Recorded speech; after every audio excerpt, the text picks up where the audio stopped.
What is thought leadership content marketing? Well, there are YouTube channels with millions of subscribers that barely make any money. And there are channels with less than 50,000 subscribers generating millions of dollars in business revenue. Why is this and what's the difference? Well, views and business value are not the same thing.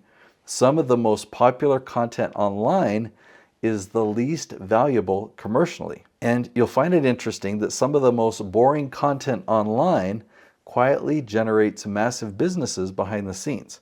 So what's the difference? Why does some content create attention while other content creates authority, trust, leads, and clients? Well, that's what this episode is about. Most business owners are creating content with the wrong objective. They think that content marketing is about getting views, getting followers, going viral, building subscribers. And if your business model is about YouTube ad revenue, those things matter a lot. But if your goal is to become the trusted authority in your space and generate referral quality leads, then content works very differently. Your goals should be drastically different. Thought leadership content marketing is not about entertaining the largest audience possible. It's about strategically building trust with the right audience before they ever talk to you. And once you understand how to do this, it completely changes your approach to content creation.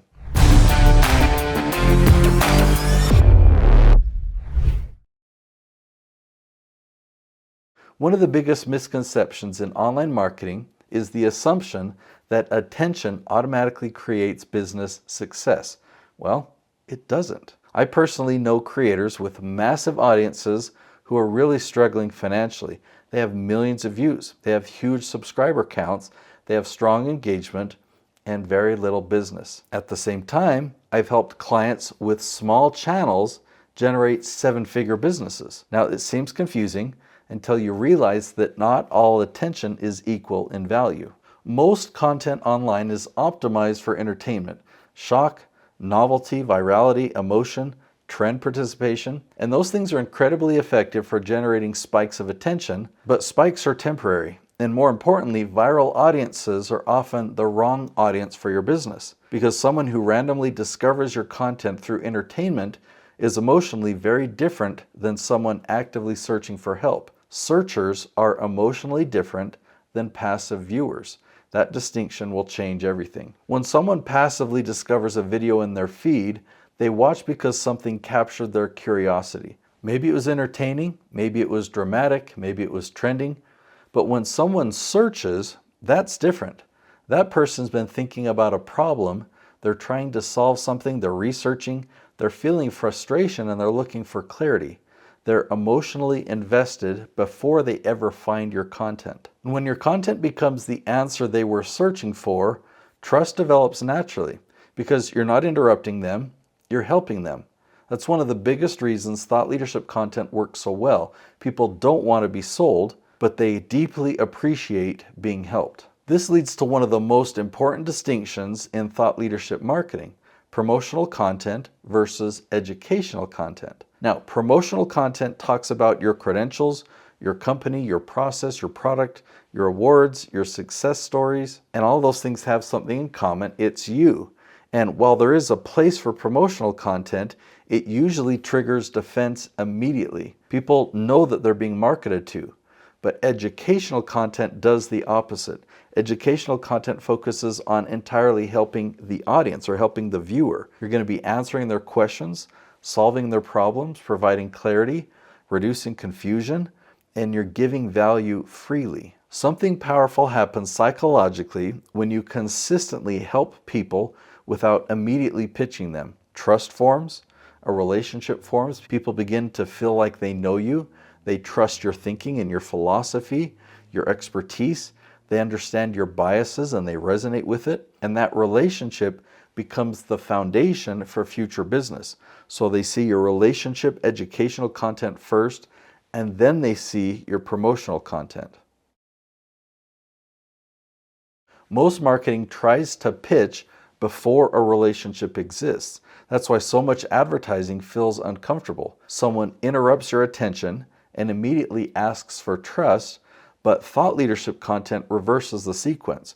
Relationship first and pitch later. That's the framework. So because the relationship is established before the sales conversation ever happens, the leads behave differently, and I call them referral quality leads.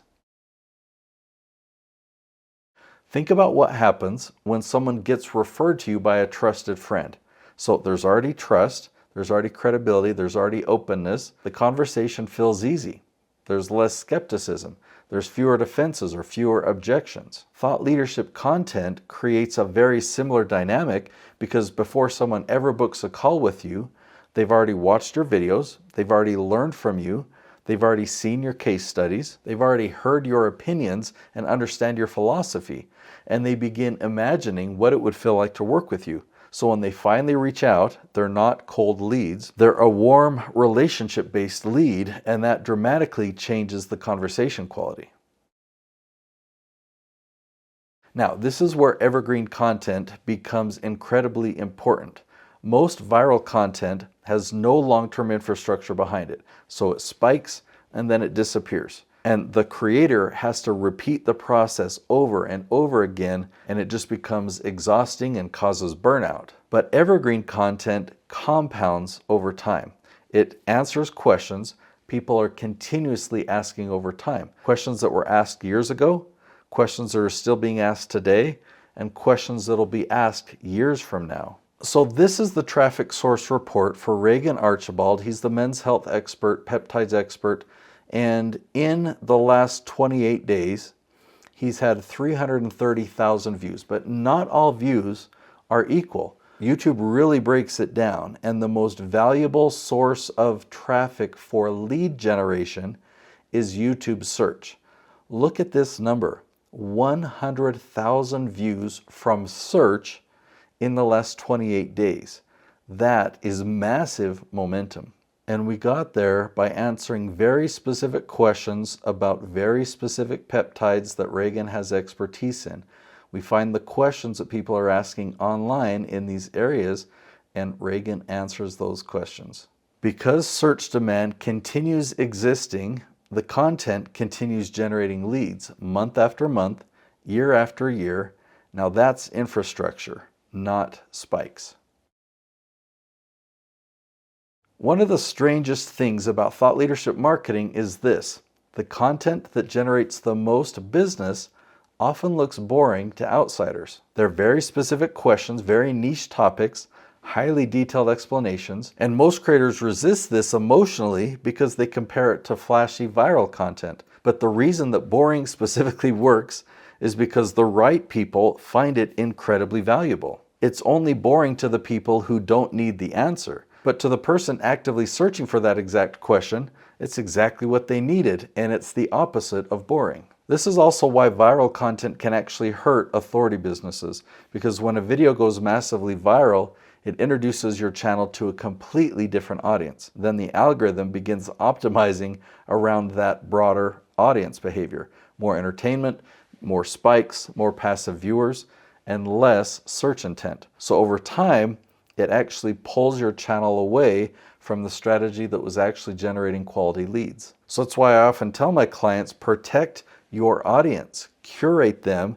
These are your dream clients, and don't let other people go in. If a video goes viral, you might want to take it down. Remember that the goal is not maximum attention.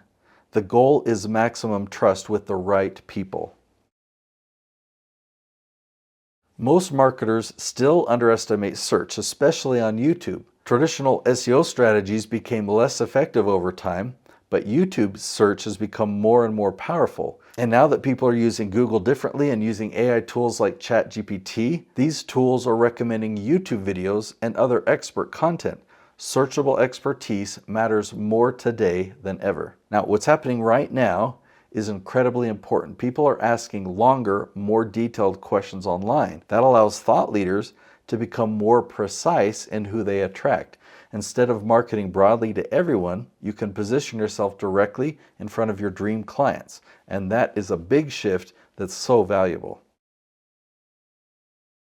So what is thought leadership content marketing really? Well, it's not content for entertainment. It's not content for vanity metrics.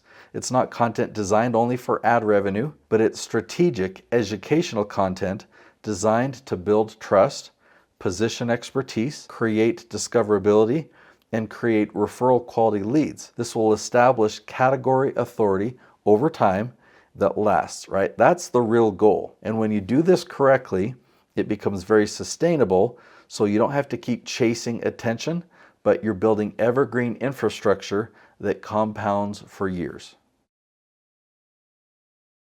What's fascinating is that AI is actually increasing the value of true expertise. At first, many experts feared that AI would replace them, but what's really happening is that AI systems are becoming better answer engines. They help people find experts who answered those questions well. And as people go deeper into topics, they stop wanting shallow answers.